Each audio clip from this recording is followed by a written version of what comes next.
மனைவியை தன்னுடன் வாழ விட மறுத்த மாமியாரை மருமகன் இரும்பு கம்பியால் தாக்கி கை கால்களை உடைத்த சம்பவம் சேலம் மாவட்டத்தில் அரங்கேறியிருக்கிறது.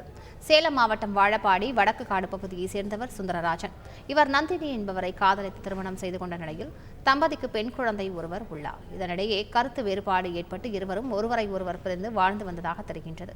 இந்நிலையில் தன்னுடன் குடும்பம் நடத்த வருமாறு கூறி மனைவியை சுந்தரராஜன் தொடர்ந்து அழைத்து வந்ததாகவும் இதற்கு நந்தினியின் மாமியார் முட்டுக்கட்டை போட்டதாகவும் கூறப்படுகின்றது.